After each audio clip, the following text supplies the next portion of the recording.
हाँ भाई, नमस्कार सभी को। इंडियन नेवी के अंदर फायरमैन और इंजन ड्राइवर की कुछ एक वैकेंसी आई हुई थी, उसी का अपडेट आप सभी के समक्ष लेकर के आए हुए हैं। बहुत सारे कैंडिडेट के डाउट भी था कि सर हम इस फॉर्म को अप्लाई कर सकते हैं कि नहीं कर सकते। ठीक है, सभी चीजों के ऊपर बात कर लेते हैं एक बार। तो ये जो डिपार्टमेंट अपने होना है, इंडियन नेवी के अंदर फायरमैन की वैकेंसी है और इसी के साथ में इंजन ड्राइवर की। दूसरा, जो फ्रेशर जो कैंडिडेट हैं वो क्या इस फॉर्म को फिल अप कर सकते हैं?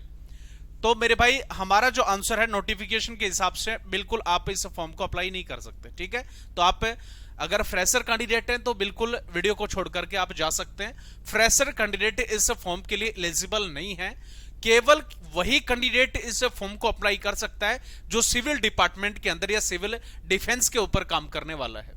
ठीक है, इसी के साथ में वैकेंसीज की हम बात करें तो फायर इंजन ड्राइवर की टोटल पोस्ट इसके अंदर होने वाली है 7 पोस्ट बाकायदा दी गई हैं और ये अपना पोस्टिंग की जगह दी गई है साथ साथ।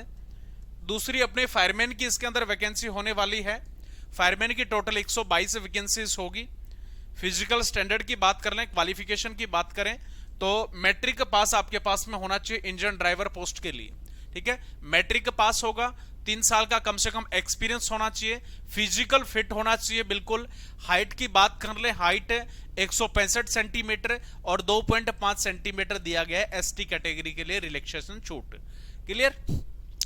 चेस्ट की बात कर लें तो 81.5 सेंटीमीटर फुलाव के साथ में और फुलाव के साथ में 85 सेंटीमीटर आपकी चेस्ट होनी जरूरी है इस फॉर्म के लिए। वेट, मिनिमम वेट लगभग 50 केजी का होना जरूरी है, आवश्यक है। इसी के साथ में अगर एंड्योरेंस टेस्ट की बात कर लें तो सबसे पहले फायरमैन लिफ्ट आता ही आता है, हर भर्ती के अंदर आपको मिलेगा।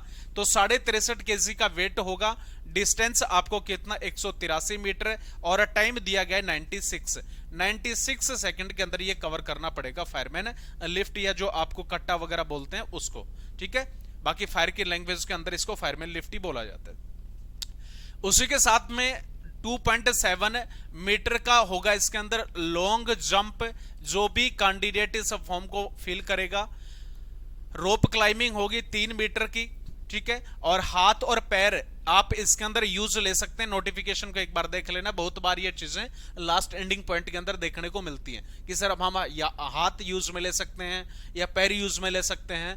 ठीक है, तो इसी तरीके से जैसे अभी पंजाब फायर की भर्ती हुई तो उसमें भी क्लियर नहीं कर पाए थे, लेकिन फिर भी वहां पे आप हाथ और पैर यूज करके रोप क्लाइंबिंग कर सकते थे। ठीक है, इसी के पास में अपने पास में इसमें एक्सपीरियंस होना बहुत ही जरूरी है, जिस भी डिपार्टमेंट में, सिविल डिफेंस में, फायर ब्रिगेड में, जहां पे भी आप काम कर रहे हैं। और इसके साथ साथ आपके पास में सब fire officer course national fire service college Nagpur, ठीक है, नागपुर आपका कोर्स होना चाहिए, या फिर any other similar recognise course, या फिर इसके अलावा और जो सेंटर हैं या और जो कॉलेज हैं नागपुर के, वहां से भी आप कोर्स कर सकते हैं और इसके बाद में आप इस फॉर्म को फिल कर लेंगे।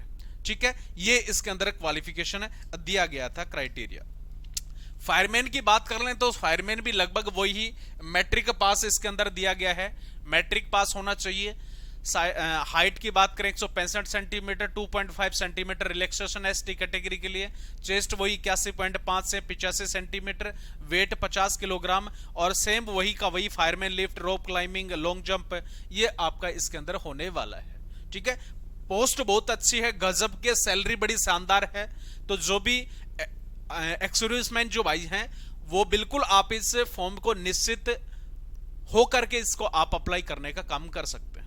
ठीक है, लेकिन आपके पास में ये डॉक्यूमेंट्स होना जरूरी है, ताकि जब भी आप डॉक्यूमेंट्स वेरिफिकेशन हो या एंडिंग पॉइंट के ऊपर आपको किसी भी प्रकार की दिक्कत ना हो। तो इन सभी चीजों को, क्वालिफिकेशन, क्राइटेरिया, फिजिकल स्टैंडर्ड को एक बार अच्छे से देख लें। तो फिर मिलते हैं, तब तक के लिए सभी सुरक्षित रहें। जय हिंद, जय भारत।